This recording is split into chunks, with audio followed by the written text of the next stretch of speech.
नमस्कार दोस्तों। यदि मैं आपसे पूछूं कि दुनिया का सबसे खुश आदमी कौन है, तो आप में से कितने लोग होंगे जिनको ये पता होगा कि दुनिया का सबसे खुश आदमी कौन है। तो चलो आपकी क्यूरियोसिटी यहीं ख़त्म कर देते हैं।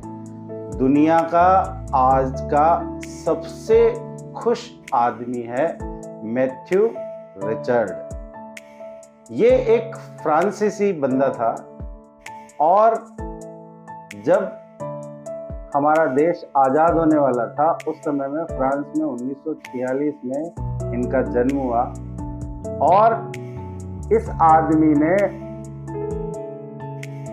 मॉलिक्यूलर जेनेटिक्स में पीएचडी करी और ये पीएचडी की डिग्री अच्छी खासी नौकरी से भी ज्यादा पैसे दिलाने वाली नौकरी थी, लेकिन वो आदमी खुश नहीं।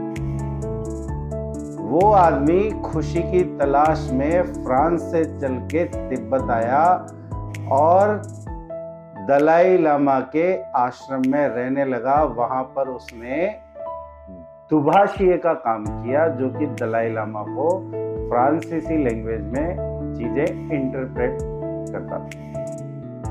और वहां पर रहने के दौरान उसको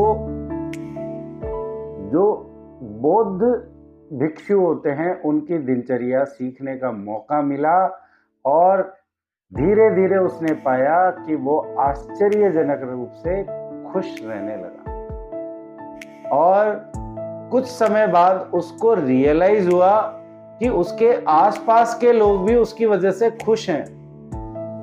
और जब उस पे रिसर्च किया गया कि दुनिया का सबसे खुश आदमी कौन है, तो दुनिया की एक फेमस यूनिवर्सिटी है विस्कॉन्सिन यूनिवर्सिटी, वहाँ के न्यूरोलॉजिस्ट ने उनके ऊपर रिसर्च की 12 साल तक।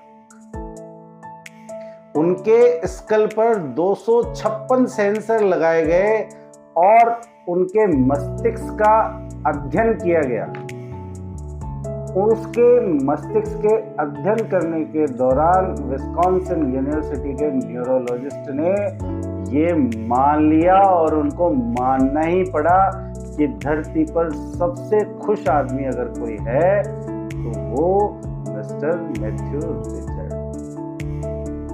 उन्होंने इस स्टडी में ये पाया कि वो जो मेडिटेशन करते हैं उस मेडिटेशन के दौरान उनके ब्रेन से गामा विकिरणों का उत्पादन होता है। वो गामा विकिरणें जो है उनके मस्तिष्क को एक्टिव कर देती हैं और उनके मस्तिष्क की मेडिटेशन पावर और मेमोरी ये दोनों आश्चर्यजनक रूप से बढ़ जाती है। और उन्होंने इस स्टडी के दौरान ये भी पाया कि मैथ्यू रिचर्ड के मस्तिष्क का बायां हिस्सा दाएं हिस्से की तुलना में ज्यादा एक्टिव था या ज्यादा बड़ा। तो दोस्तों, जब मैथ्यू रिचर्ड से ये पूछा गया कि ये उनकी जिंदगी में ये चेंजेस कैसे आया, तो उसके पीछे उन्होंने अपनी एक किताब लिखी है। उस किताब में उन्होंने मेंशन किया है कि जब वो तिब्बत के बौद्ध मठों में बौद्ध जीवन सीख रहे थे तो उन्होंने जो योगा की प्रैक्टिस करना शुरू किया और धीरे धीरे योगा में जब वो एक्सपर्टाइज होने लगे तो उन्होंने पाया कि उनके अंदर जो खुशी का जो लेवल है वो आश्चर्यजनक रूप से बढ़ता गया और निराशा जो है उनके दिमाग से हटती गई। और वैज्ञानिकों को ये कहना पड़ा कि इस आदमी के अंदर 0% भी निगेटिविटी नहीं।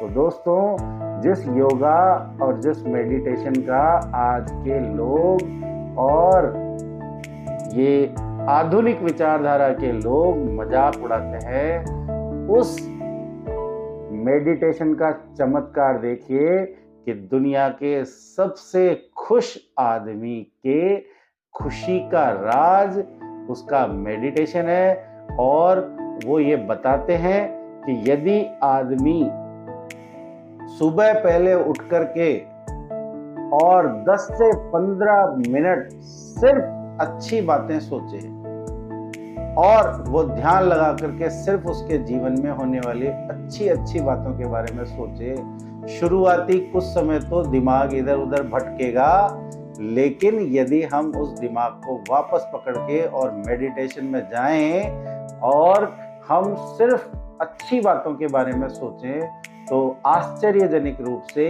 वो ये कहते हैं कि 3 हफ्तों के अंदर ही आपके दिमाग में बदलाव आना शुरू हो जाएगा और आपके जीवन में खुशियां भर जाएगी। तो दोस्तों, आज का जो विषय है ये दुनिया के सबसे खुश आदमी के एग्जाम्पल को लेते हुए हमारे जो सनातन धर्म और सैकड़ों हजारों वर्षों से जो योग और मेडिटेशन जो है उसके सिद्धांत की उपयोगिता आज वैज्ञानिकों ने भी साबित कर दी है।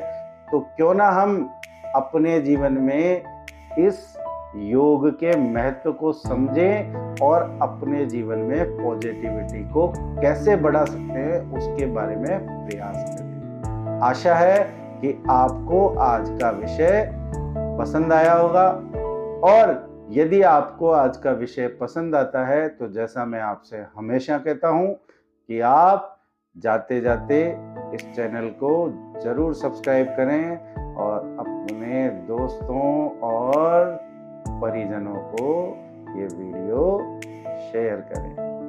धन्यवाद।